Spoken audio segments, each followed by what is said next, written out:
Assalamualaikum warahmatullahi wabarakatuh. Selamat malam, selamat siang, selamat pagi, selamat sore untuk semuanya. Yang terhormat kepada ibu, bapak, dosen, terus kepada teman-teman saya. Izin memperkenalkan diri, nama saya Amelia Sofiana. Saya dari kelas MJSP 003 Manajemen.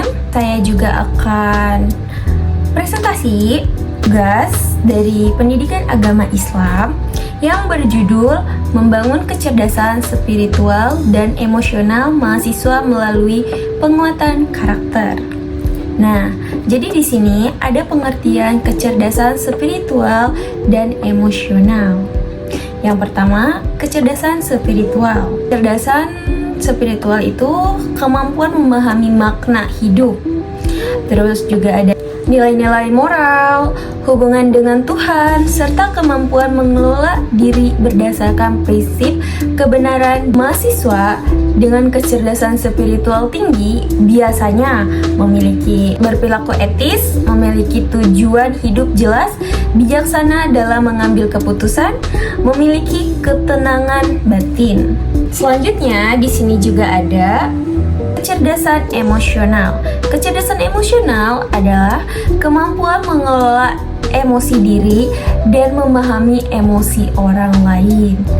Seperti mampu mengontrol stres, mudah bekerja sama, empati komunikatif, tangguh menghadapi masalah. Nah, apa penguatan karakter penting bagi mahasiswa? Penguatan karakter menjadi fondasi untuk membangun kecerdasan emosional dan kecerdasan spiritual, seperti cara berpikir dan bersikap, integritas pribadi, tanggung jawab dan akademik maupun sosial, kemampuan adaptasi di dunia kerja.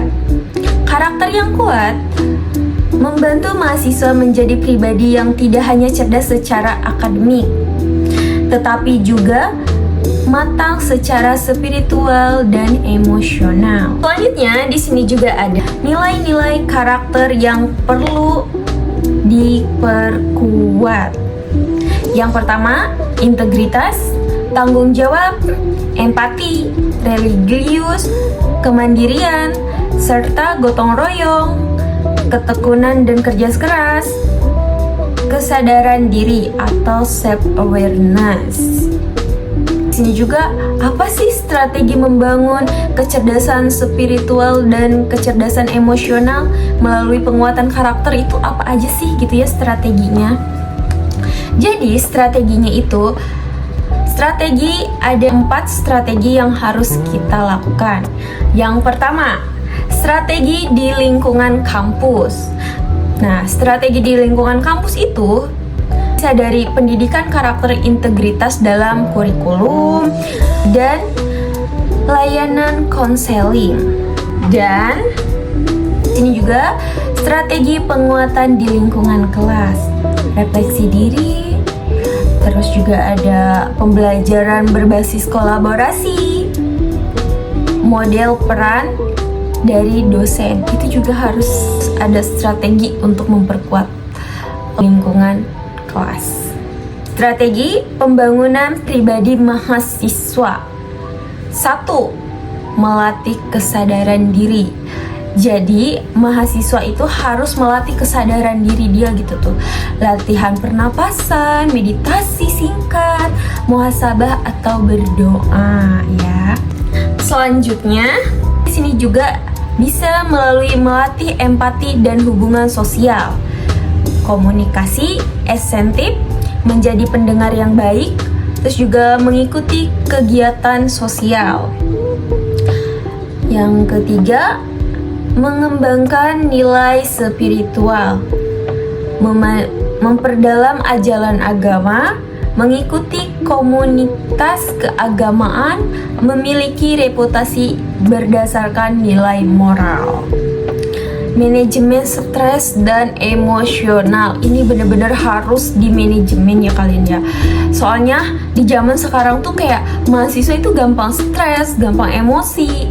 Pokoknya kita tuh harus harus mengelola waktu kita, menulis jurnal emosional. Misalkan kamu kalau lagi sedih, kalau lagi senang, kalau lagi ada masalah atau apa, sekarang mendingan menjurnal, tulis kamu tuh lagi ada apa gitu tuh ya. Kalau misalkan lagi kesel gitu tuh, sama bad mood lah intinya gitu kan ya, tulis aja gitu. Itu salah satu untuk manajemen stres dan emosional.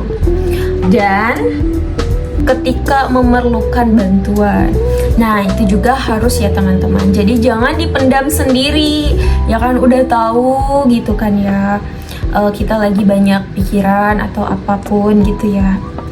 Jadi ya mendingan kita memerlukan bantuan dari orang lain atau sekitar kita yang kita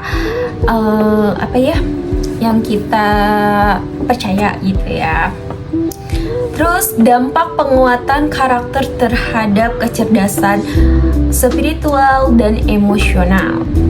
Penguatan karakter dapat membuat mahasiswa menjadi lebih mandiri dan dewasa, lebih tenang menghadapi tekanan, lebih mudah beradaptasi dengan lingkungan kerja, terus lebih beretika dan bertanggung jawab, lebih empati dan peka sosial, memiliki tujuan hidup dan nilai norma yang jelas. Contoh program penguatan karakter di kampus. Tahu tidak? Nah, ini ada beberapa contoh. Yang pertama, program monitoring mahasiswa baru. Terus juga pelatihan leadership dan soft skill. Kegiatan kerohanian lintas agama, pendidikan masyarakat, program literasi emosional, pojok konseling mahasiswa, dan manajemen stres. Nah, itu adalah contoh-contoh program pengetahuan penguatan karakter di kampus. Di sini juga ada prinsip-prinsip masa depan dalam pengembangan pribadi. Nah, prinsip-prinsip masa depan merupakan pedoman yang dapat membantu individu dalam membangun karakter dan mentalitas yang kuat untuk menghadapi tantangan dan peluang di masa depan. Berikut ada beberapa tentang prinsip-prinsip masa depan yang relevan dan membangun pribadi. Beberapa prinsip-prinsip. 1. Menentukan tujuan dan visi misi masa depan. Identifikasi tujuan, tantangan yang penting untuk mendapatkan tujuan yang spesifik dan jelas dalam berbagai aspek kehidupan seperti karir, keuangan, hubungan, kesehatan, dan pengembangan diri. Perencanaan langkah-langkah konkret. Nah, merencanakan langkah-langkah konkret untuk mencapai tujuan tertentu, membantu mengurangi ketidakpastian dan meningkatkan efisiensi dalam mencapai tujuan.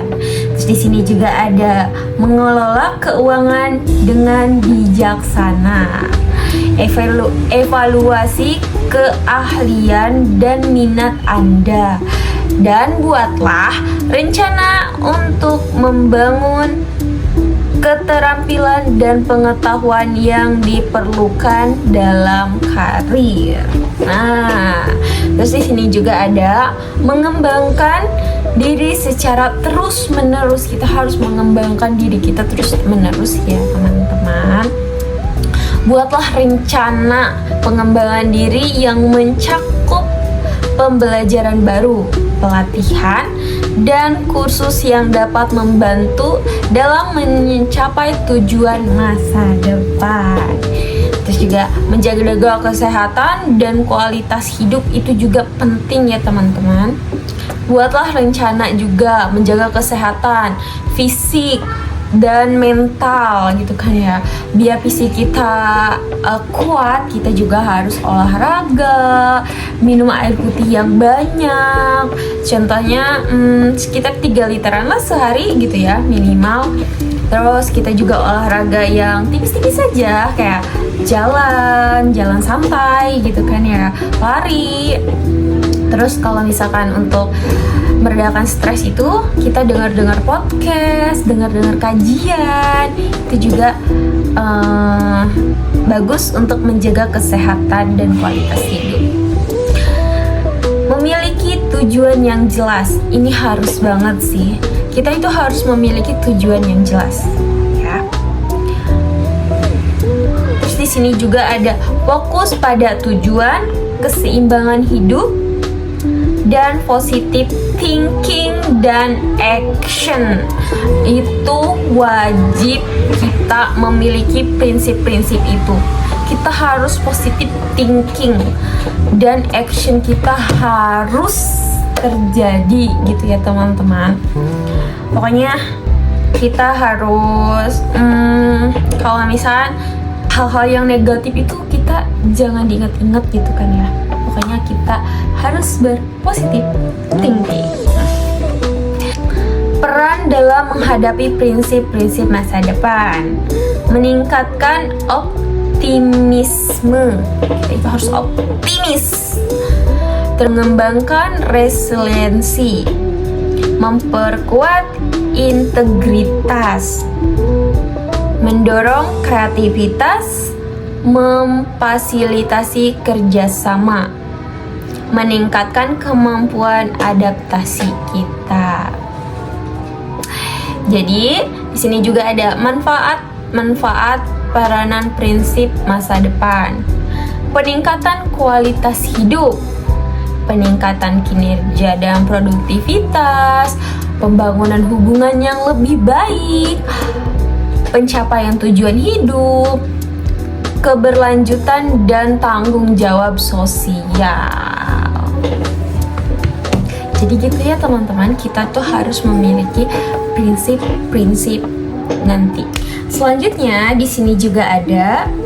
Nah, jadi teman-teman, kesimpulannya, membangun kecerdasan spiritual dan emosional mahasiswa dapat dilakukan secara efektif melalui penguatan karakter yang terintegritas dalam kurikulum budaya kampus, kegiatan organisasi, serta pengembangan pribadi mahasiswa. Ketika karakter kuat tertanam, mahasiswa tidak hanya unggul dalam akademik, tetapi juga menjadi pribadi yang beretika, berbudaya, dan memiliki tujuan hidup yang bermakna. Inilah hasil dari presentasi saya, Amelia Sopiana. Topik ini memiliki pengaruh penting dalam kehidupan sehari-hari. Kepada Bapak, Ibu, dosen sekalian, teman-teman yang sudah menyimak, mohon maaf sekiranya salah fakta dan kata. Saya ucapkan terima kasih. Wassalamualaikum warahmatullahi wabarakatuh.